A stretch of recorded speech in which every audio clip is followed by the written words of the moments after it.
Me da pánico exponer delante de esa audiencia, me da miedo, no estoy seguro de que vaya a ir bien. Entonces voy a tener pensamiento de no, soy un fracasado, no sé qué, y esos son los componentes negativos, miedo. Pero si tú lo sueltas, dices, pues mira, soy un ser humano, tengo miedo, como lo tiene cualquier persona. No me importa que mi cabeza me quiera perjudicar, porque no le voy a dar importancia. Y conforme no le dé importancia, se va a ir con el tiempo. Hoy en día se usa demasiado fácilmente la palabra depresión. Y depresión es algo mucho más complejo de lo que puede parecer. El café lo que hace es estresar más el cuerpo y como se estresa, te pones más alerta. Pero claro, luego te salen canas. No sé si sabía por qué te salen canas. Me parece súper curioso, pero te salen canas porque el cortisol lo que hace es decirle al cuerpo, mira, estamos en un momento de urgencia, necesitas solo esto, esto y esto. Quítale color, a eso no te hace falta. Que lo que hace algunas sustancias que están dentro de esas setas alucinógenas, que puedas crear conexiones cerebrales que no podrías crear si no fuera por esa sustancia. Entonces, ¿qué pasa? Como puedes crear esas conexiones, empiezas, digamos, a expandir tu conciencia, lo que definen como expandir la conciencia.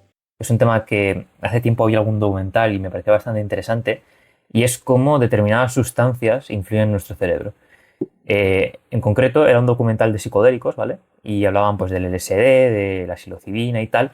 Y me parece un tema interesante porque en concreto comentaban que había personas que lo utilizaban para, pues a lo mejor tienen un bloqueo mental con algo y lo utilizaban como, ellos decían que era como si en la mente hubiera carreteras y el LSD o la psilocibina y tal te dejase la mente en blanco y te permitiese crear nuevas, como nuevas conexiones.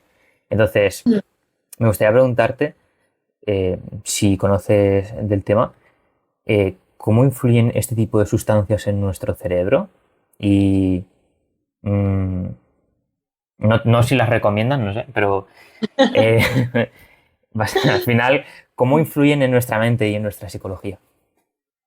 Vale. A ver, en nuestro cerebro nosotros tenemos lo que son las neuronas, yo creo que tú sabes.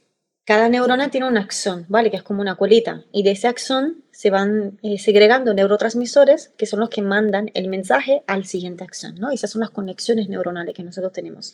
Cada vez que nosotros aprendemos, creamos una conexión neuronal. Pero sí es verdad que hay áreas que no se conectan con todas. O sea, hay algunas áreas que conectan con algunas y otras que con otras.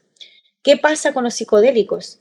A ver, no es algo, no es mi especialidad, pero sí, bueno, estuve leyendo algunas cositas y lo que vi, porque me llamó mucho la atención de que hay personas que lo usan exactamente para eso, incluso en el ámbito laboral, para centrarse, para que se le ocurran mejores ideas.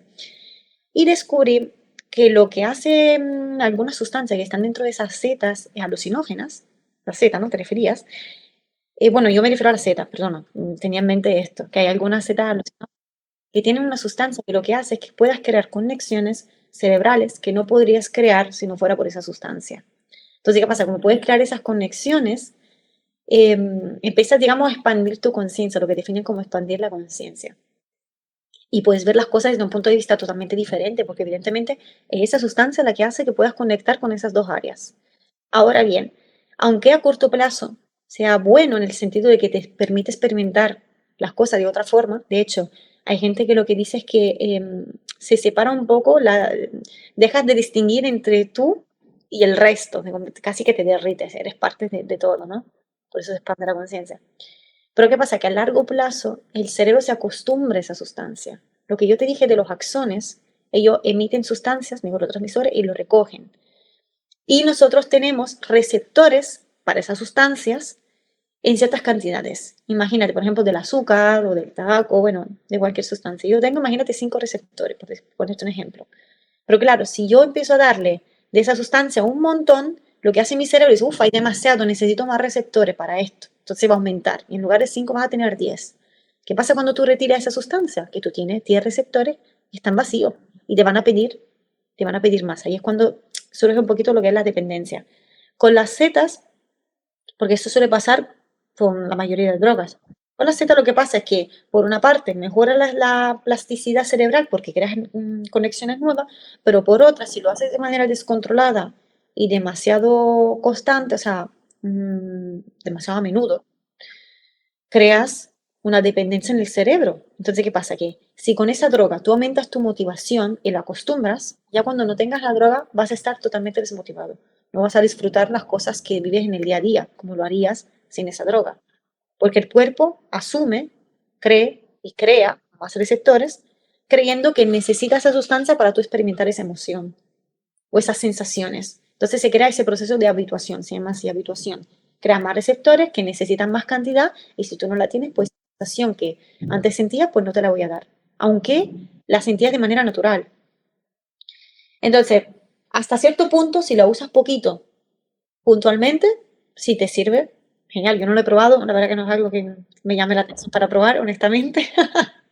Y menos sabiendo cómo juega el cerebro, ¿no? A veces el cerebro hay que cuidarlo un poquito porque sin darte cuenta, al final entras en algo y luego tienes que estar educándolo otra vez y está complicado. Entonces yo aconsejarlo no lo aconsejaría, pero si hay alguien que lo ha probado, pues le gusta, le diría que lo haga bajo cierto control y que no lo haga de manera habitual, porque va a acostumbrar su cerebro a que necesita esa sustancia y a largo plazo causa un montón de problemas, incluso la depresión. Porque claro, dejas de sentir esas emociones, no las sientes. Para sentirlas necesitas esa sustancia. Para percibir las cosas necesitas sustancia. O sea, terminas creyendo que tu forma de funcionar depende de eso. Está difícil luego recuperarse. Muy difícil, sí. Entonces, pues eso es lo que yo pienso, brevemente.